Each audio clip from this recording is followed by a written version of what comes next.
Assalamualaikum warahmatullahi wabarakatuh dan salam sejahtera kepada semua penonton channel Studio and Exploration dalam rancangan Eksplorasi Misteri Mistik. Saya Nazri Saleh, hos anda. Hari ini saya bawakan anda kepada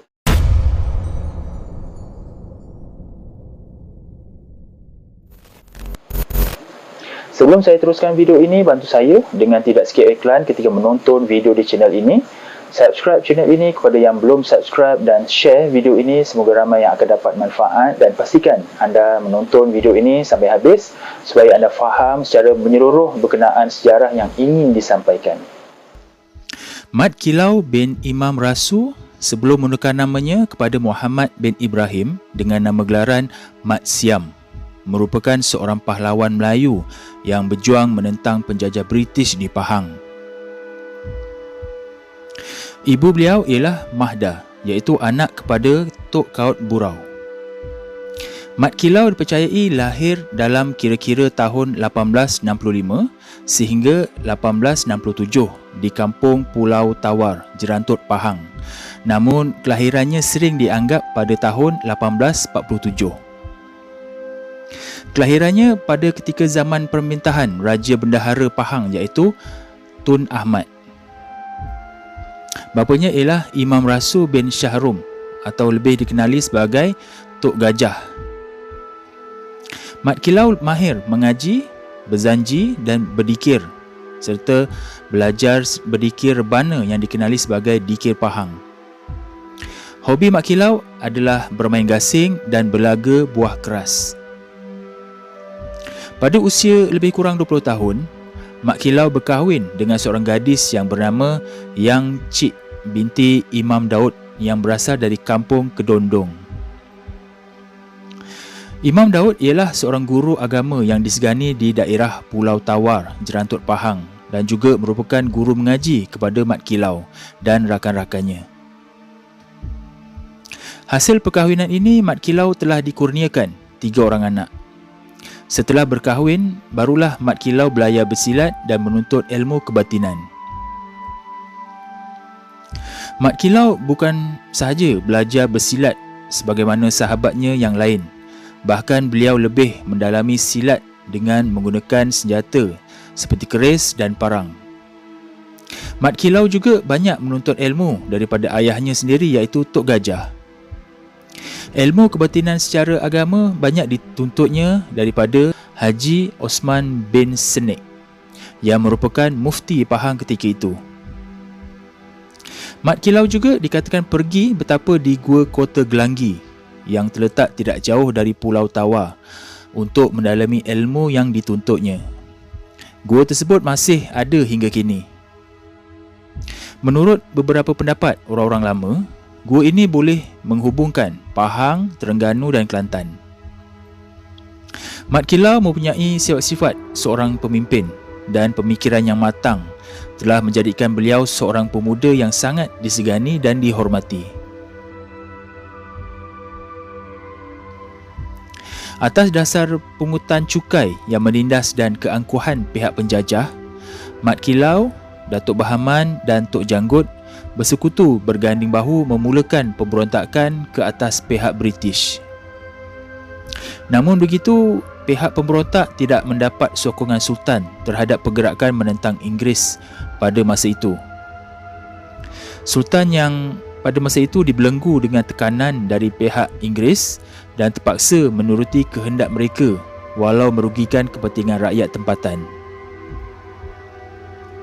Pada bulan Oktober 1888, semasa Tok Gajah berada di Pekan, Hugh Clifford telah datang ke Pulau Tawar dan berunding dengan Mat Kilau. Ini menunjukkan Clifford mempercayai idea-idea Mat Kilau.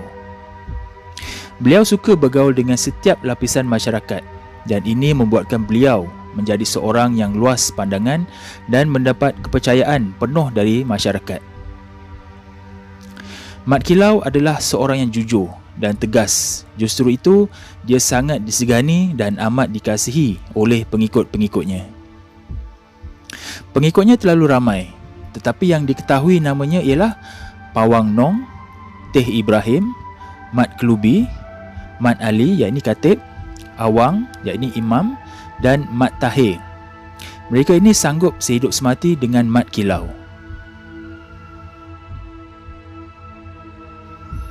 Kabar yang mengatakan Mat Kilau mati tersiar di dalam akhbar-akhbar Inggeris yang diterbitkan di Singapura.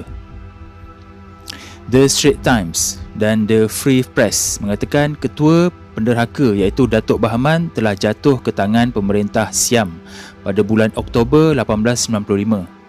Dan Free Press pula memberitahu bahawa Mat Kilau telah melawan apabila hendak ditawan dan akibatnya dia telah cedera di muka dan di kepalanya akibat cantasan pedang. Luka-luka itu sangat parah dan dia telah mati di dalam perjalanan ke Hile, Kota Baharu disebabkan kehilangan banyak darah. Dengan tersiarnya berita kematian Mat Kilau oleh akhbar The Free Press keluaran 22 Oktober 1895, maka pada pendapat umum tamatlah riwayat Mat Kilau. Akan tetapi apa yang sebenarnya berlaku tidak diketahui kecuali beberapa orang sahabatnya seperti Mustafa bin Awang Mat, yakni Jusuh Rimau, Pendekar Tok Demali, Raja Ibrahim, yakni Pak Him, Mat Kelantan dan beberapa orang lain. Disebabkan Mat Kilau dicop sebagai penderhaka oleh Inggeris, maka terpaksalah Mat Kilau mengasingkan diri dan berpindah dari satu tempat ke satu tempat dan akhirnya bermustatin di Batu Lima, Jalan Kuantan, Gambang. Semenjak 1930, Mat Kilau juga terpaksa menukar namanya buat beberapa kali dan akhirnya dia memakai nama Mat Siam. Apakah sebenarnya yang terjadi kepada Mat Kilau selepas berita kematian beliau di Kota Baru, Kelantan telah dilaporkan? Ketika Mat Kilau bersembunyi, beliau pernah menetap di kampung Penar Patani semasa pelariannya dengan nama Mat Siam. Hugh Clifford meminta Raja Siam mengarahkan Sultan Kelantan iaitu Sultan Mansur supaya menyerahkan Mat Kilau hidup atau mati kepadanya. Sebenarnya Mat Kilau pura-pura mati pada tahun 1895 untuk mengaburi mata Siam dan Inggeris. Lalu mayatnya dikuburkan di Kampung Dalam Limau, Bunut Payung, Kelantan. Sultan Kelantan menggantikannya dengan batang pisang lalu menyuruh Mat Kilau melarikan diri. Perjuangan Mat Kilau mendapat sokongan padu daripada dua orang tokoh ternama dari kedua-dua negeri iaitu ulama terkenal Terengganu, Tok Kupaloh dan Abdul Rahman Limbung serta Tok Janggut di Kelantan. Mat Kilau juga agak mahir dengan ilmu hutan hingga boleh menyusup masuk ke Terengganu mahupun Kelantan melalui beberapa laluan khusus yang hingga hari ini laluannya masih tetap digunakan, khususnya pencari gaharu.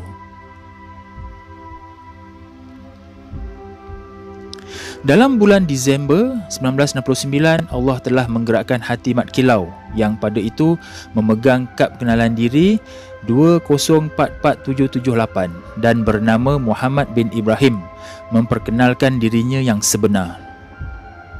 Untuk mengelakkan dirinya dari menjadi tumpuan ramai, maka Mat Kilau telah bersetuju mengumumkan dirinya di kampung kelahirannya atas daya usaha Omar bin Mat Kilau.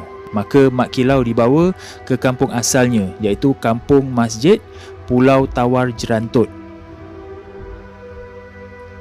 Pada hari Jumaat 26 Disember 1969, Mat Kilau telah pergi ke masjid di Kampung Masjid untuk bersembahyang Jumaat. Selepas sembahyang, Mat Kilau telah membaca Al-Quran dan kemudian mengisytiharkan dirinya sebagai Mat Kilau. Pengisytiharan ini telah menggemparkan orang ramai sehingga Kerajaan Pahang menubuhkan jawatan kuasa penyiasat munculnya Mat Kilau. Jawatan kuasa itu dibentuk pada 8 Januari 1970. Beberapa orang telah ditemu ramah bagi membuktikan bahawa Mat Siam itu adalah Mat Kilau. Setelah disahkan, maka pada pukul 10.30 pagi hari Khamis 6 Ogos 1970, Mat Siam diisytiharkan sebagai Mat Kilau oleh Menteri Besar Pahang Yang Amat Berhormat Tan Sri Haji Yahya Muhammad Seh. Pada hari Sabtu 15 Ogos 1970, beliau telah dilaporkan berada dalam keadaan tenat. Setelah 10 hari selepas pengumuman pengiktirafan terhadap dirinya dibuat, pada hari Ahad 16 Ogos kira-kira pukul 6.45 pagi, Mat Kilau meninggal dunia di rumahnya di Batu 5, Paya Besar, Jalan Kuantan Gambang kerana keuzuran. Usianya ketika itu dipercayai berusia 122 tahun. Namun menurut buku laporan jatuhan kuasa penyiasat Mat Kilau, beliau meninggal dunia ketika berusia 104 tahun. Beliau kemudiannya dikebumikan di Kampung Kedondong. Kenduri arwah 7 hari untuk beliau telah diadakan pada malam Isnin 26 Ogos di Masjid Pulau Tawar, Jerantut dan dihadiri oleh kira-kira 1,200 orang. Sebuah galeri yang menempatkan artifak peninggalan beliau telah dibuka kepada orang ramai di Jerantut pada 30 September 2015. Al-Fatihah. Jadi itu saja video untuk kali ini, diharap dapat memberikan sedikit pendedahan kepada generasi kini dan akan datang. Jangan lupa sertai ahli member channel Eksplorasi Misteri Mistik ini dengan klik pada butang join di bawah video ini atau klik link pada ruangan description. Terdapat 4 pilihan peringkat package yang disediakan. Untuk penerangan lanjut, sila klik join sekarang dan anda akan dibawa kepada video penerangan berkenaan package-package tersebut. Jadi sampai di sini saja video untuk kali ini dan jumpa kita di episod akan datang yang lebih menarik insya-Allah. Assalamualaikum.